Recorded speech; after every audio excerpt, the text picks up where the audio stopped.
First, let me explain what the textbook calls chemical reaction energy. In fact, what we usually talk about is thermochemistry.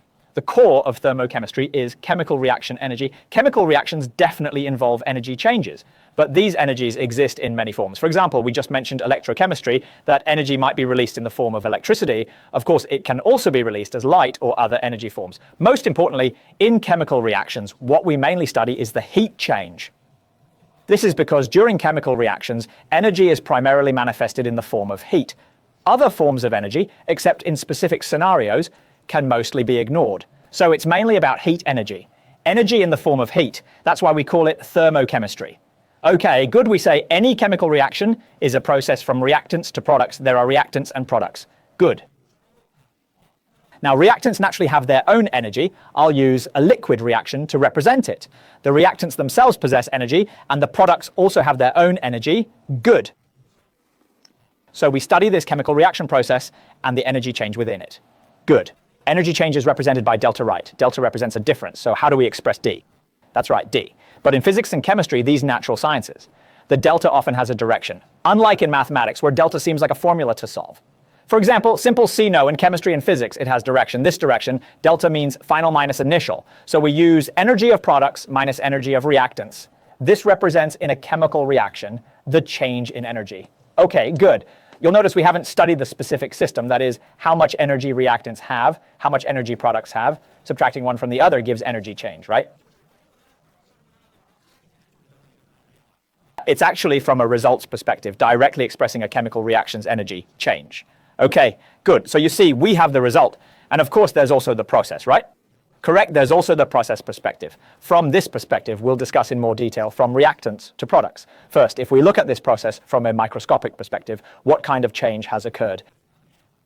That's the essence of chemical reactions. If you can still remember, when we first learned chemistry in junior high, chemistry teachers would explain from a macroscopic view what is a chemical reaction and how does it differ from physical changes. In chemical reactions or changes, new substances must be formed. So we just mentioned reactants. You must have products. Products are definitely different from reactants. That's macroscopic. From a microscopic perspective, we need these 4 words, or these 8 words. One is breaking old bonds. The other is forming new bonds. Breaking old bonds means taking the original reactants and breaking their chemical bonds. Let me give you an example, a more common example, learned in junior high. Hydrogen reacting with oxygen to produce water. This is clearly a chemical reaction, but how do we understand it microscopically? Between hydrogen atoms is a hydrogen bond. This is one hydrogen atom. This is another hydrogen atom. Between them is a chemical bond. Oxygen is similar, right? 2 oxygen atoms also have chemical bonds between them. So from a microscopic view, chemical reactions break old bonds. I need to break all these bonds in the reactants, then rearrange and recombine them. Finally, producing water. See how new bonds form. The new bonds here are oxygen-hydrogen bonds. You didn't have oxygen-hydrogen bonds before. You had hydrogen-hydrogen and oxygen-oxygen bonds, and finally oxygen-hydrogen bonds are formed. Okay, this is from the microscopic perspective. We analyze the specific process, what change actually occurred. It's these 8 words.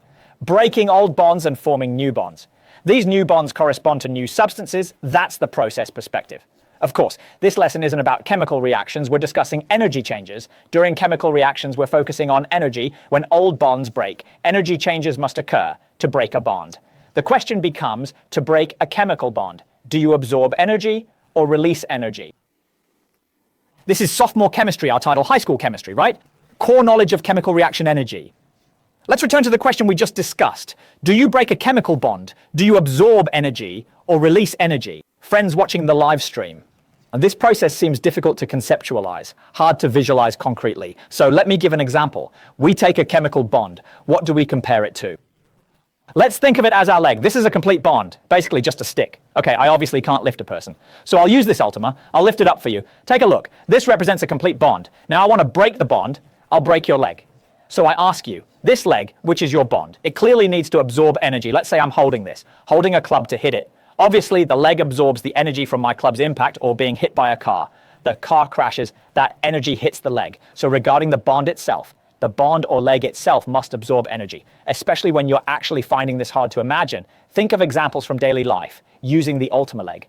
I think nobody would want to be hit by a car. Breaking a leg absorbs energy. Breaking bonds absorbs energy. Breaking bonds absorbs energy. This is just bond breaking absorbs energy. Bond formation releases energy. I can give more concrete examples. This wouldn't actually happen, but it's completely imaginable. Mars hitting Earth.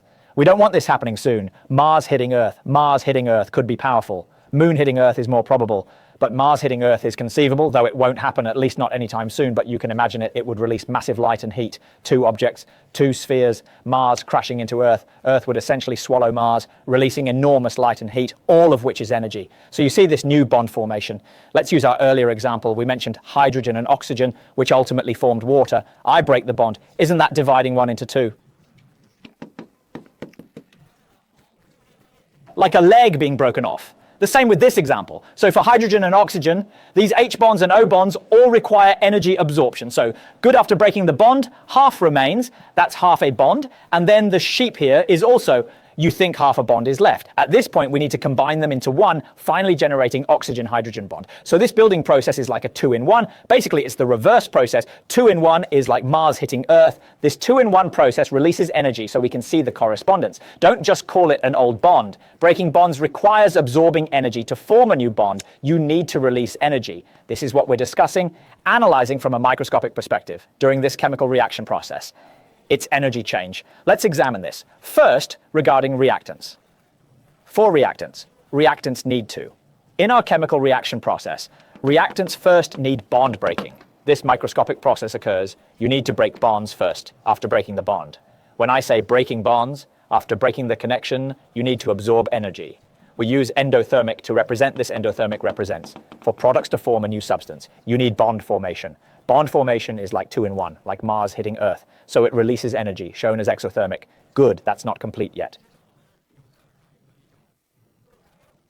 Our textbook has a more standard written definition. During bond breaking, say you absorb x kJ of energy. This x kJ equals your reactant's bond energy. I simplified it.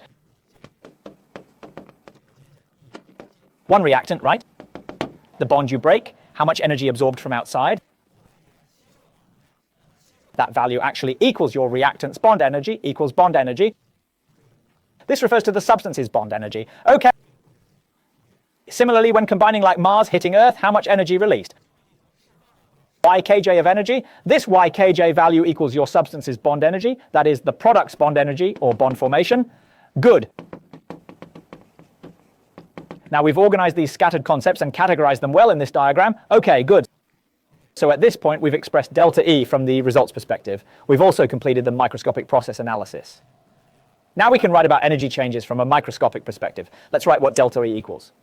First, you notice I need to break bonds and have matter absorb energy, right? But in this process of light absorption, I also need to release some when forming bonds. So how do we express this delta E? It equals the energy you absorb, right? It equals absorbed energy, but you don't just absorb, right? You must release some too, can't keep it all. So subtract the released portion, good, so that's your entire process. The energy change during the whole chemical reaction, of course, we can also write it another way, right? Because that's essentially what it means. Numerically, it equals the energy of your reactants. The released heat is also your product's energy. So no problem, we can write it another way. E of reactants minus E of products, right? Good, this is how we express it from the microscopic process, the energy change during a chemical reaction. Good, now you'll notice something interesting. We've expressed delta E in two ways. This energy change process, but how does it relate to delta H written on our board? We've expressed it using delta. So what's its relationship with delta? This is what I was setting up earlier. I've been preparing you for this. The relationship between delta H and delta EH simply stands for enthalpy, right? It represents a change in heat.